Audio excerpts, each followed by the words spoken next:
నమస్కారం. నేను మీ షణ్ముఖ్. ఈరోజు మన మందర పొలిటికల్ అనలిస్ట్ మధుసూదన్ రెడ్డి గారు ఉన్నారు. నమస్కారం సార్. నమస్తే షణ్ముఖ్. గతంలో జర్నలిజం గురించి మిమ్మల్ని అడగడం జరిగింది. జర్నలిజం రోజు రోజుకు రూపురేఖలు మార్చుకుంటూ ఉంది అని చెప్పేసి. అందులో భాగంగా తెలకపల్లి రవి గారు ఏ ఉద్దేశంతో చంద్రబాబు గారి మీద ద్వేషం కక్కుతూనే ఉన్నారు. అది ఎందుకంటారు? దానికి గల కారణాలు ఏంటి? అసలు అతని పర్యవసానం ఏంది? ప్రస్థానం ఏంది? అతని ఆలోచన ఏంది? అతని జర్నలిజం ఏంది? అతడు చెప్పే దాంట్లో నిజం ఎంత, అబద్ధం ఎంత, వాస్తవం ఎంత, అవాస్తవం ఎంత అంటే ఏం చెప్తారు? ఇప్పుడు మేధావులు కొంతమంది పని పాట లేనటువంటి వ్యక్తులు కొన్ని ఛానల్లో దూరి నోటికొచ్చింది మాట్లాడి విషబీజాలు ప్రజల్లోకి ఎక్కిస్తున్నారు. వాళ్ళ వల్ల ఒరిగేది ఉండదు, పెరిగేది ఉండదు. ప్రొఫెసర్ నాగేశ్వరరావు గారు కానీ, తెలకపల్లి రవి కానీ, వీళ్ళంతా సిపిఎం కమ్యూనిస్ట్ పార్టీలో ఉన్నటువంటి కమ్యూనిస్ట్ పార్టీ పోటుగాళ్ళు అన్నమాట. వీళ్ళు కోట్ వేసుకొని వచ్చి నీట్గా సిపిఎం అంటే communist party of India, first 1925లో పుట్టిన కమ్యూనిస్ట్ పార్టీ ఆఫ్ ఇండియా 1967లో ఒట్టిగల్గా చీలిపోయింది.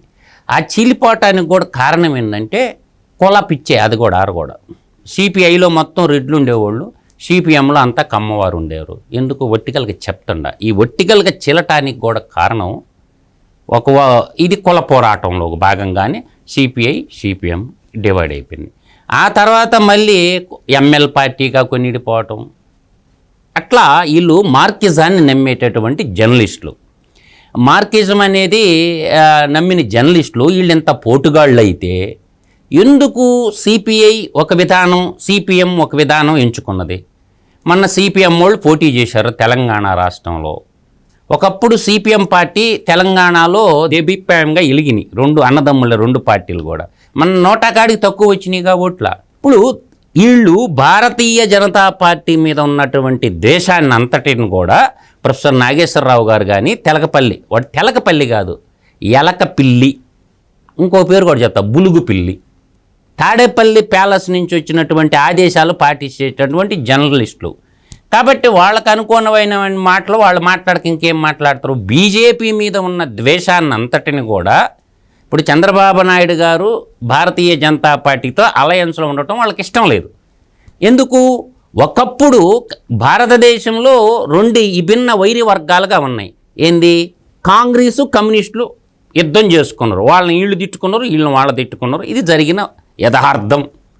సప్పే ఆ తిట్టుకున్న వాళ్ళు ఇప్పుడు కాంగ్రెస్ వాళ్ళు వాటేసుకొని అలాయి చేసుకొని ఇండియా కూటమి కట్టుకొని ఈ సిగ్గులేని మాటలు మాట్లాడతారు. ఇప్పుడు కేరళ ఉంది షణ్ముఖో. కేరళలో ఈ ఊరి మీద యుద్ధం జరుగుతుంది, Congress versus LDF, left front. కేరళలోనేమో కమ్యూనిస్టులు కాంగ్రెస్ వాళ్ళు కొట్టుకుంటారా? వెస్ట్ బెంగాల్లో కమ్యూనిస్ట్ వాళ్ళు కాంగ్రెస్ వాళ్ళు నీకు నేను నాకు నువ్వు అని కలిసిపోతారా? ఇది ఎక్కడ ద్వంద్వ సిద్ధాంతం? కాబట్టి ఈ మేధావులు వాళ్ళ గురించి మాట్లాడరు. వాళ్ళు చేసే లంగా లత్తుకోరు పనుల గురించి అసలు మాట్లాడరు. ఈ తెలకపల్లి కాదు, ఎలక పిల్లి వాడు. అర్థమవుతుందా? ఇంకో పేరు కూడా పెట్టేవాడికి బులుగు పిల్లి. అర్థమైందా? ఓ నువ్వు మాట్లాడితే నీతి అయిపోదు, యువతల వాళ్ళు మాట్లాడితే అవినీతి అయిపోదు. ధర్మం వైపు, సత్యం వైపు మాట్లాడాలా, నిజాలు నిక్కచ్చిగా మాట్లాడాలా. అమరావతిలో 500 మంది కూర్చునే బిల్డింగ్ కూడా కట్టలేదు అన్నాడు చంద్రబాబు నాయుడు గురించి. ఒరే బిల్డింగ్ కట్టలా, కళ్ళు దొప్పినాయా? ఒరే నువ్వు ప్రేమించే ఆ బులుగు ముఖ్యమంత్రి మొట్టమొదట ఐఏఎస్ ఆఫీసులతో సమావేశం పెట్టిందేడా? ప్రజావేదికలో పెట్టారు. ఆ ప్రజావేదిక ప్రజల డబ్బులతోటే 8 కోట్లు పెట్టి కట్టినటువంటి బిల్డింగు. ఒక్కొక్క ఏసీ ఎంత ఉంటుంది సన్ముఖ్? 30,000 నుంచి 50,000 దాకా ఉంటుంది. 30,000 లీస్ట్ ప్రైస్ నేను చెప్పింది, 50,000 హైయెస్ట్ ప్రైస్ ఉంటుంది. అది నిర్దాక్షిణంగా నట్టుబోట్లు లోడ్ తీసుకొని నీకు నచ్చలేదు ఇంకో చోట బిల్డప్ చేసుకోవచ్చు. ఆడున్న సోఫా సెట్లు ఎంత? జేసీబీలను పెట్టి కూల్చేసిండు ఒక మూర్ఖుడు అమరావతిలో. మన ఎల్వి సుబ్రహ్మణ్యం గారు ఉన్నారు, అప్పుడు చీఫ్ సెక్రటరీగా ఉన్నాడు. అప్పుడు జిఏడి వాళ్ళు ఉంటారు కదా, జనరల్ అడ్మినిస్ట్రేషన్ వాళ్ళు, ఐఏఎస్ ఆఫీసులు, సీఎం ఆఫీసు వాళ్ళు అందరూ ఆడ మీటింగ్ పెట్టుకున్నారు.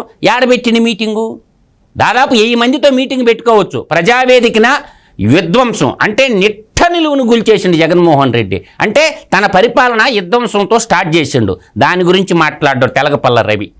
ఈ ఎలక పిల్లి అన్నది అందుకే నేను ఇన్ని అన్నమయ్య ప్రాజెక్టు కొట్టుకోబోయి దాదాపు 39 మంది జల సమాధి అయిపోతే దాని గురించి ఒక్కరోజు కూడా మాట్లాడవు తెలకపల్లి రవి.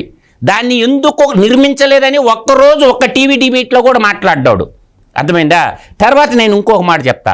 మనకు గుళ్ళకమ్మ వాగని ఉంటుంది, దాని మీద ఒక 3 టీఎంసీల కెపాసిటీలో ప్రకాశం జిల్లా బ్యాక్వర్డ్ ప్రాంతంలో ఒక ప్రాజెక్టు కట్టారు, గుళ్ళకమ్మ ప్రాజెక్టు.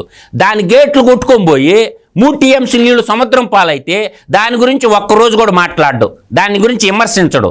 ఆ నీటి ఇలువ వీడికి తెలిస్తే కదా టీవీలో కూర్చొని డిబేట్ చేస్తే అది ఎట్ట తెలుస్తుంది. పోలవరం ప్రాజెక్టు రివర్స్ టెండరింగ్కి పోకుండా ఉంటే ఆ సెంటర్ పోయేది కాదు. అంటే నీకు పోలవరం ప్రాజెక్టుకి నాశనం కావటానికి ప్రథమ ముద్దాయి జగన్మోహన్ రెడ్డి. కేవలం రివర్స్ టెండరింగు తన కాళేశ్వరం ముంచుని చూసినావా? మేఘా కృష్ణారెడ్డి కాళేశ్వరం ప్రాజెక్టులో అంతర్భాగమైనటువంటి మేఘా కృష్ణారెడ్డి కట్టబెట్టడం కోసం చేసిన ప్రక్రియ అది. దాని గురించి మాట్లాడడం, పోలవరం ఎలా నాశనం అయిపోయిందో దాని గురించి మాట్లాడడం. తర్వాత రాజధాని నగర నిర్మాణం గురించి, ఇప్పుడు అమరావతి అంటే వీడికి దృష్టిలో భ్రమరావతి, వాడి దృష్టిలో కమరావతి. అర్థమవుతుందా? చెప్పాలి కదా. అందువల్ల ఈ జర్నలిస్టులు ముసుగు తగిలించుకొని జర్నలిజంలో తీవ్రవాదులు కొంతమంది జాయిన్ అయిపోయినరు. కాబట్టి ఇంక జర్నలిజం లేదు, పాడు లేదు, ఇంకా మిగిలి ఉండేదల్లా యుద్ధం. ఇప్పుడు మా సంసిద్ధంగా ఉన్నాం. రేపు గతంలో కూడా ఇక్కడ కాంగ్రెస్ అధికారంలోకి రాదు, బీఆర్ఎస్ అధికారంలో వస్తుందని బేరాలు పలికిండ్రు. ఎవరో ప్రొఫెసర్ నాగేశ్వరరావు గారు కానీ తెలకపల్లి రవి కానీ. ఏమొచ్చింది? కాంగ్రెస్ పార్టీ అధికారంలోకి వచ్చింది. అంటే వాళ్ళ మార్కిజ సిద్ధాంతాన్ని, అంత గొప్ప సిద్ధాంతం అయితే బతికించవచ్చు కదా, జెండా పట్టుకొని ఊరూరు తిరిగి తెలంగాణ ప్రాంతంలో బతికించవచ్చు కదా సిపిఎం పార్టీని. అందువల్ల ఏంటంటే ఈ తెలకపల్లి రవి మాట్లాడే మాటలో వాడికాడ అసలు స్టడీ మెటీరియల్ ఉందా? షణ్ముఖ్ చూడనా, ఇది 2018-19 బడ్జెట్ బుక్ చంద్రబాబు నాయుడు గారు అసెంబ్లీలో ప్రవేశపెట్టింది. అర్థమైందా? 31 డిపార్ట్మెంట్లు, 154 ఖాతాలు. ఓరే తెలకపల్లి రారా డిబేట్కి మాట్లాడుకున్నావా? రా, నీకు నచ్చిన ఛానల్లో రా డిబేట్కి. ఇది ఎప్పుడు 18-19 బడ్జెట్ ఒక పుస్తకం. ఎప్పుడన్నా ఈ బుక్ ఒక పేజీ చదివినరా తెలకపల్లి రవి? నువ్వు రారా తేల్చుకున్నావా? సున్నంగా ఉంది బడ్జెట్, అయిపోయింది. 17-18 బడ్జెట్ బుక్ రా తెలకపల్లి రవి. నేను బేస్లెస్ ఆర్గ్యుమెంట్ ఎప్పుడూ చేయను. ఎప్పుడన్నా చదివినా ఈ పుస్తకాన్ని నీ ముఖానికా? ఓకే. తర్వాత 16-17 బడ్జెట్ బుక్ చంద్రబాబు నాయుడు గారు 31 డిపార్ట్మెంట్లో 154 శాఖల్లో దేనికి ఎంత ఖర్చు పెట్టింది ఈ బడ్జెట్ బుక్ ఉంది. దీని గురించి డిబేట్కి రావాలి కదా వాడు, ట్యాంక్ బండ మీదనో లేదంటే సుందర విజ్ఞాన భవనకు రా, ఆడ కూర్చొని మాట్లాడుకుందాం. తర్వాత 15-16 అర్థమైందా? 15-16 బడ్జెట్ బుక్కు, 14-15 బడ్జెట్ బుక్కు. అంటే ఈ 5 బడ్జెట్లు పెట్టిండు చంద్రబాబు నాయుడు గారు. 5 బడ్జెట్లు పెట్టినప్పుడు చంద్రబాబు నాయుడుకి వచ్చిన డబ్బులు ఎన్ని? కేంద్ర ప్రభుత్వ పన్నుల వాటా కానీ రాష్ట్ర పన్నుల వాటా కానీ ఓవరాల్గా ఎంత బడ్జెట్ డబ్బులు వచ్చినాయి?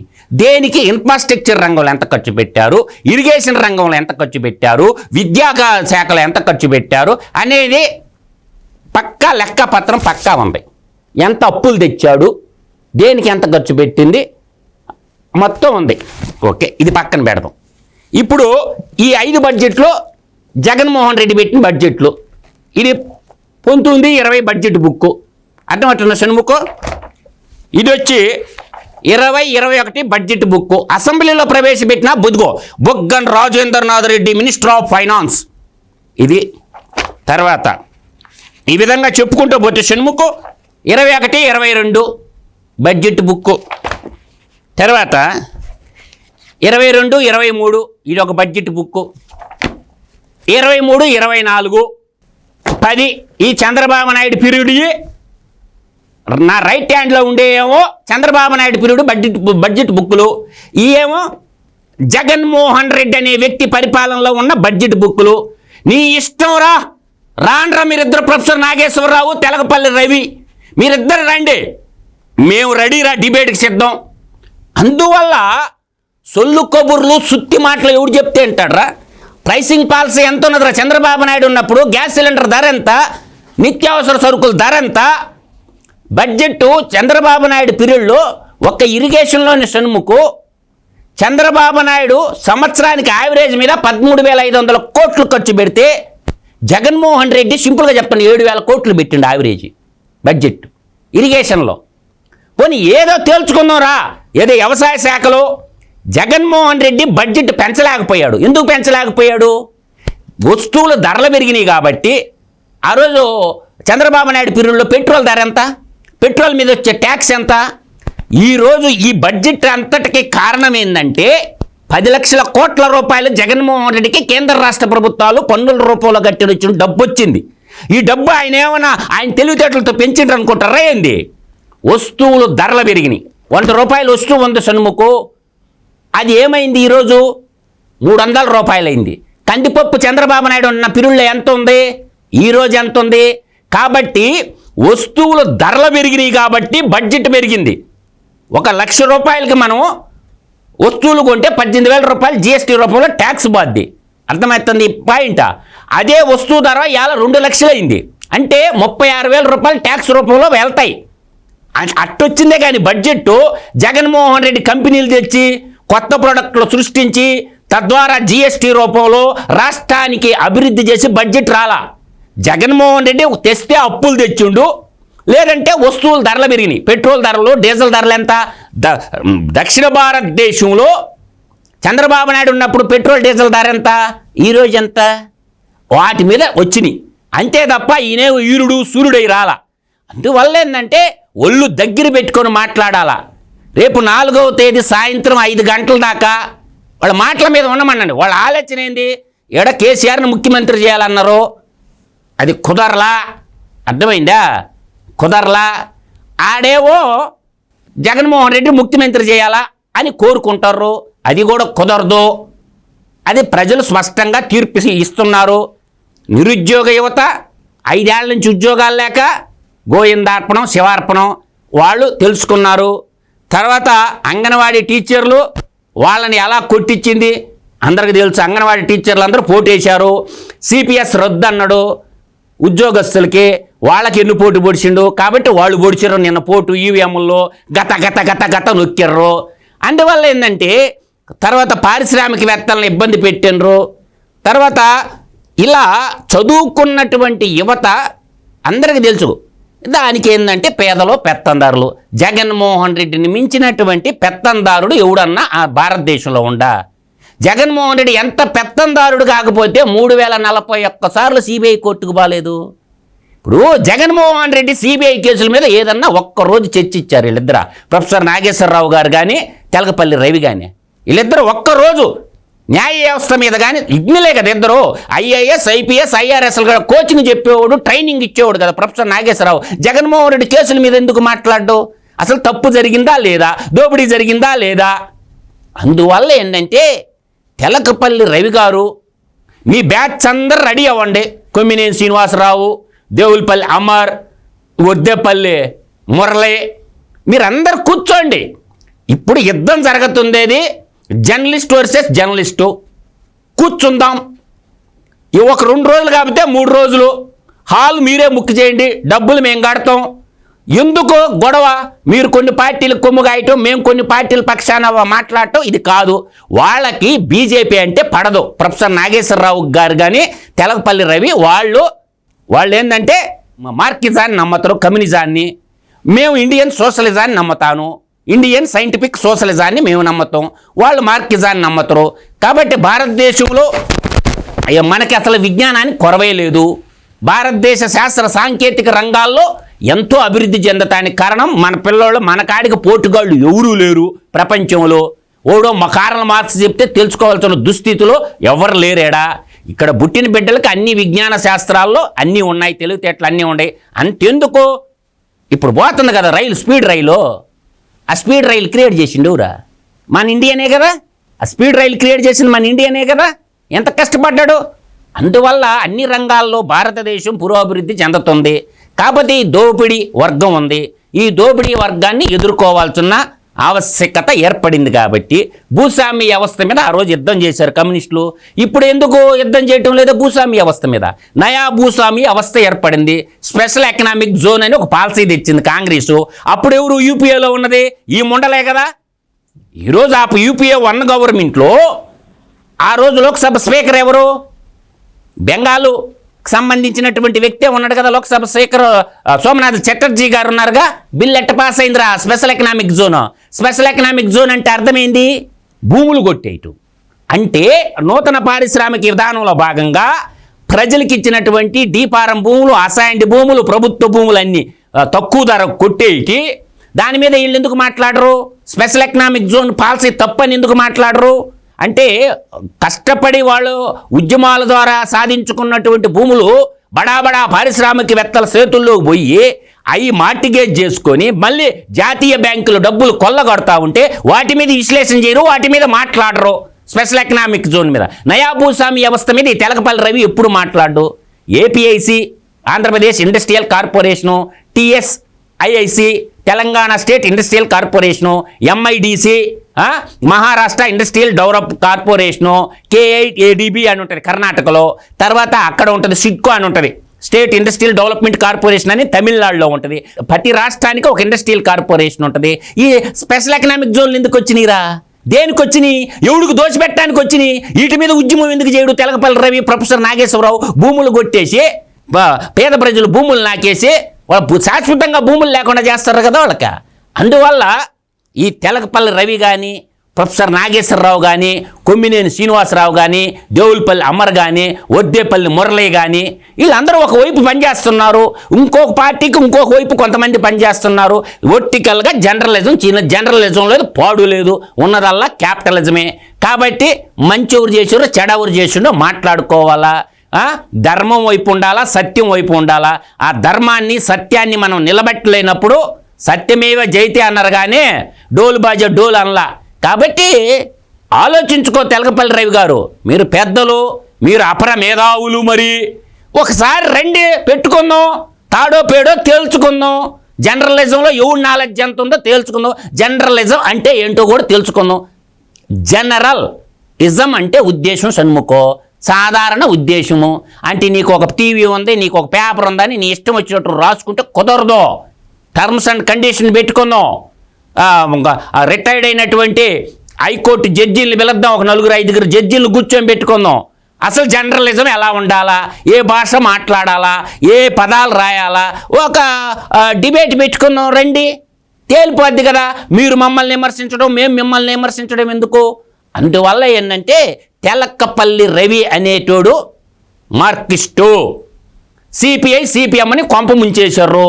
అందువల్ల ఏంటంటే ఈరోజు వాళ్ళ పార్టీలు, వాళ్ళ పక్క పార్టీలతో మీకేం పనిరా? మీరు బాగుపరచదలుచుకుంటే 27 కమ్యూనిస్టు పార్టీలు ఉన్నాయి భారతదేశంలో.